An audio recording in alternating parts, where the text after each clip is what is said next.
நான் உனக்கு என்னதான் பண்ணணும்? சும்மா போனை போட்டு டார்ச்சர் பண்ணிட்டு இருக்காரு. முதல்ல நீ போனை வை. அம்மா கடுப்பாயிட்டாங்க. போன் வை. யார்கிட்ட அவ்வளவு டென்ஷனா பேசுறீங்க? ஏன்னா கத்திக்கிட்டு இருக்க? என்னாச்சு? அதான் என் ஒய்ஃப் பண்ணா சும்மா போனை போட்டு டார்ச்சர் பண்ணிட்டு இருக்கா. வீட்டுல உள்ளவங்க ஆல்ரெடி கஷ்டத்துல இருப்பாங்கடா, ஏதாவது டென்ஷன்ல இருப்பாங்க.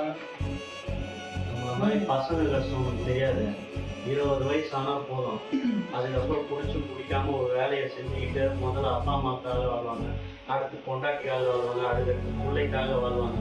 கடைசி வரைக்கும் நம்மளுக்காக நம்மளால வாழ முடியாது. புரியுதா? கடைசியில வாழணும்னு நினைச்சா கூட நோய் நொடி அது இது நொட்டு எல்லாம் நமக்கு வரும். ஆனா வாழ்றதுக்கு தகுதி இல்லாத ஆளா இருக்கும். நம்ம எல்லா ஆண்களோட லைஃப்பும் இப்படிதான்டா. அதை முதல்ல புரிஞ்சுக்கலாம். நமக்கு இல்லாத வழியா அவங்களுக்கு இருப்போது. அவங்களுக்கும் வழி இருக்கு, நமக்கும் வழி இருக்கு. புரியுதா? சர்வா